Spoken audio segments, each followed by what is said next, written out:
So I'm back in the book cave today to talk about the Poppy War trilogy. This is a trilogy, science fiction slash fantasy trilogy by R.F Kuang.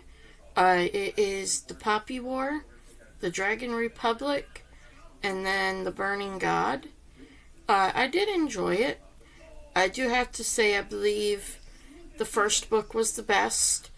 The second book was second best. Third book was probably the weakest, in my personal opinion.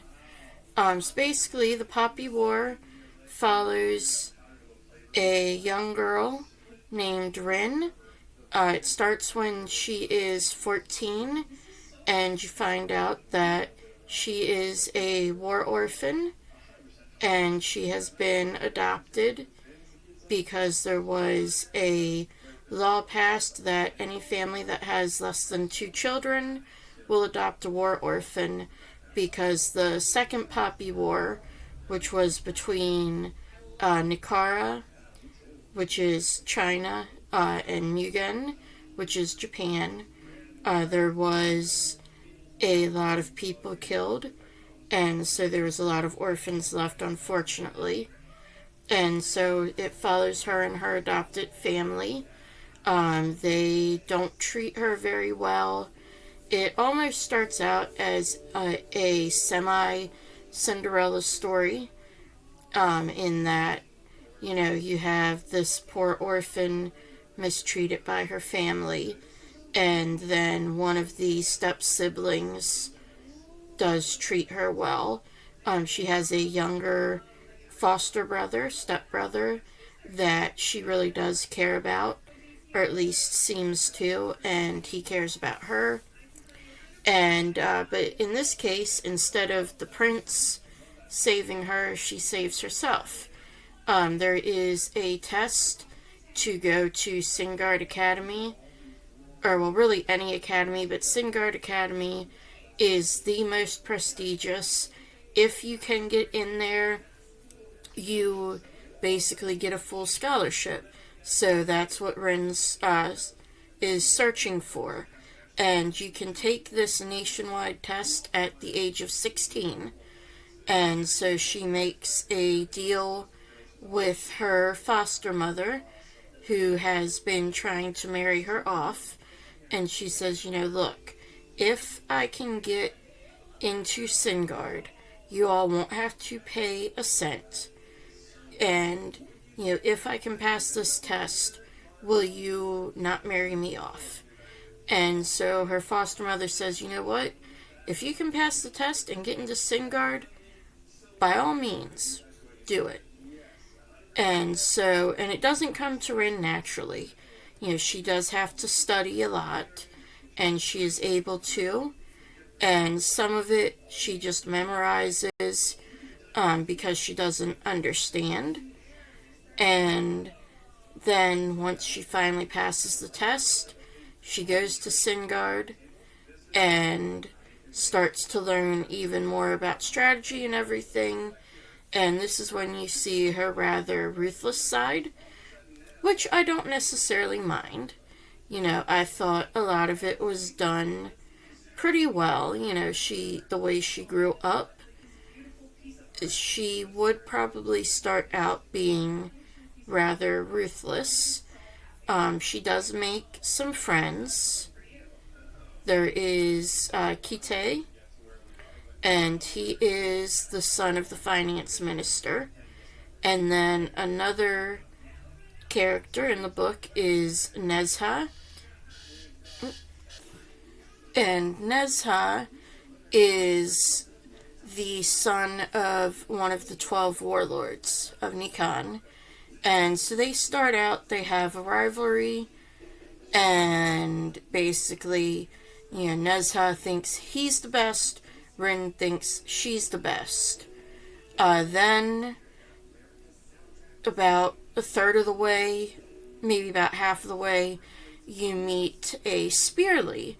Spear is an island that is off the coast of Nikan, and in the second Poppy War, Mugan basically destroyed the island. I'm not sure exactly how they destroyed it, but it was basically a genocide.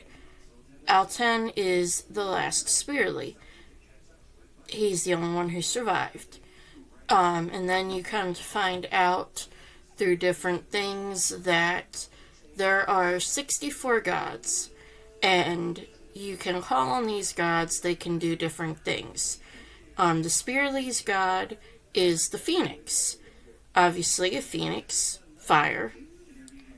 And eventually, Ren finds out that she is a Spearly, and she can call the phoenix.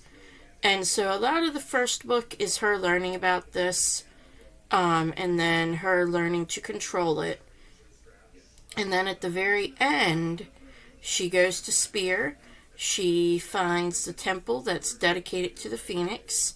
And through this, she is able to cause the volcanoes under Mugan to all erupt and basically commit genocide against the Muganese that are still there.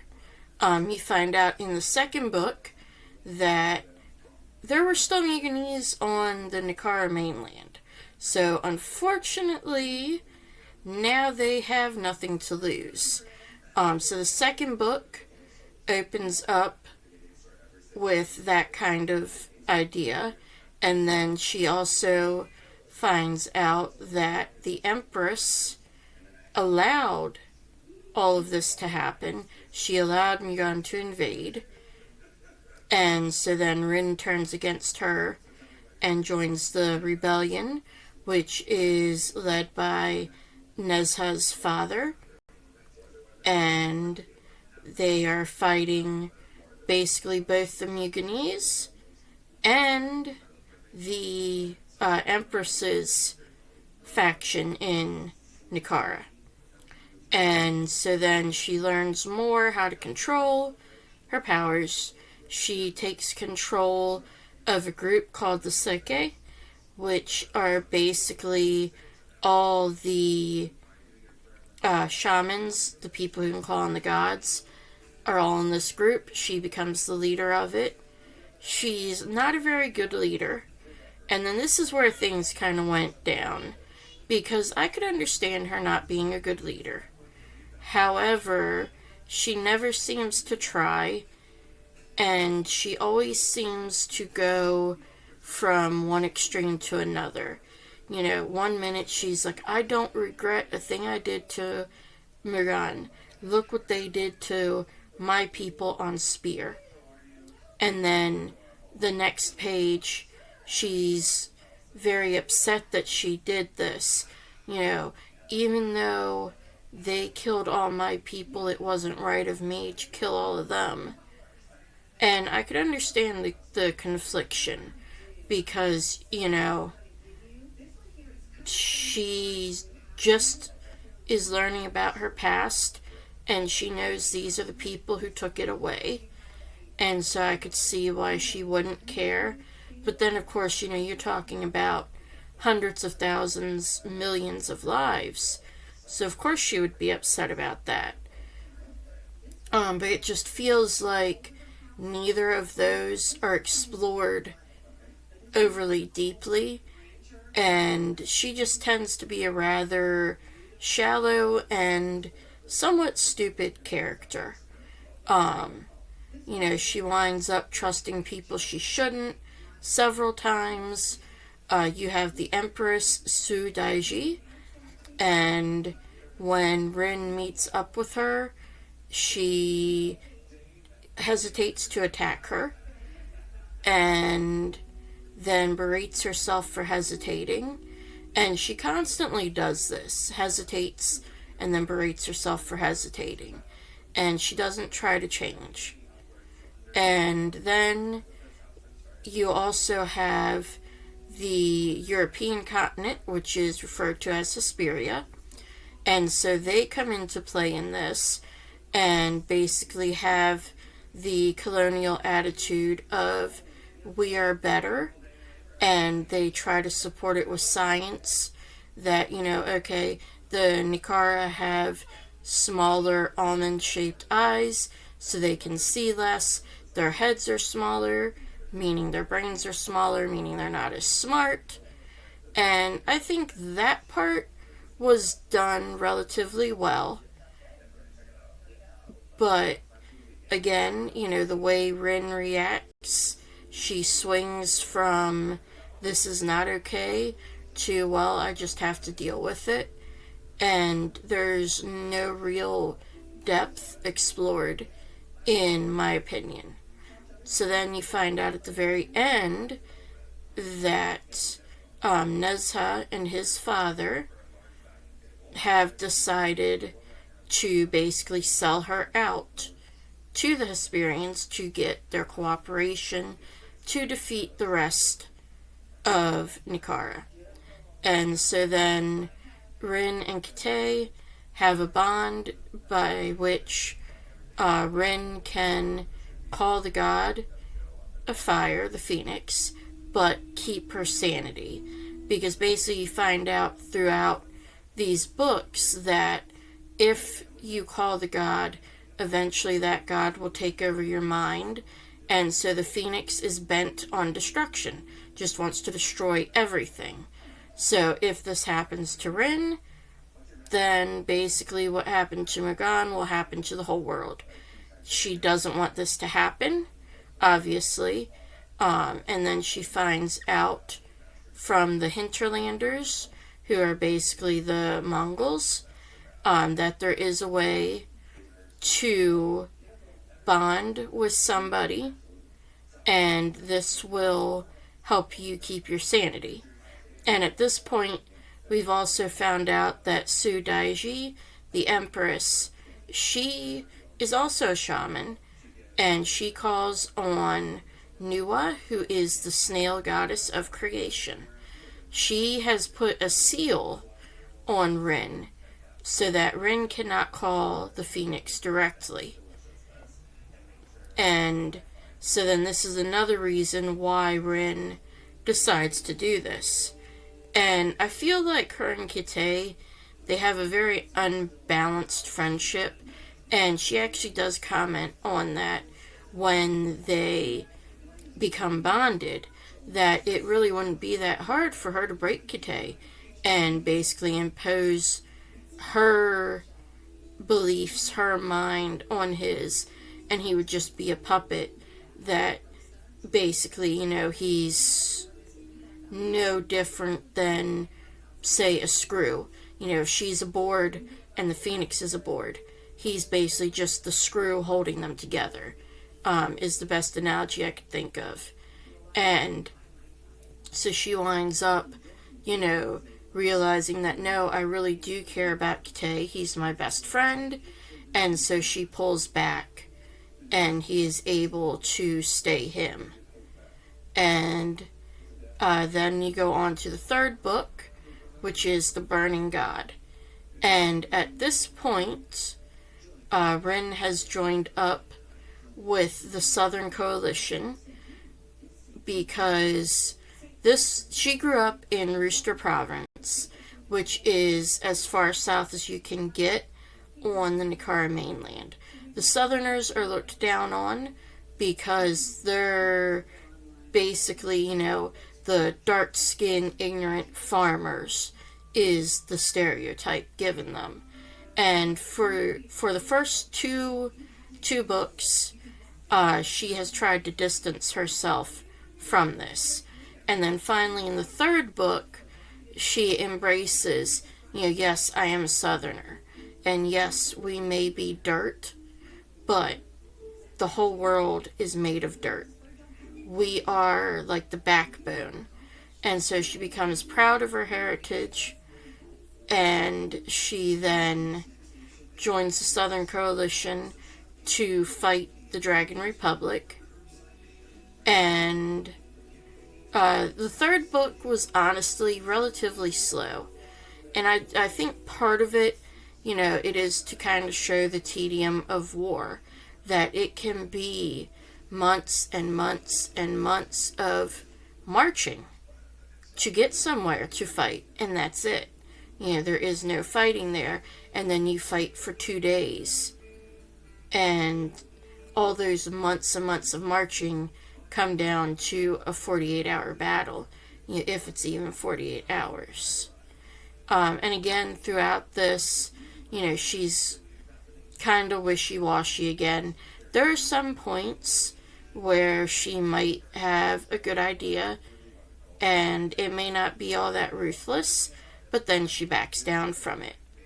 And then she goes through and liberates several villages, and some of the horrors that are described, I feel like there's not much of a point of them being described other than for the shock value.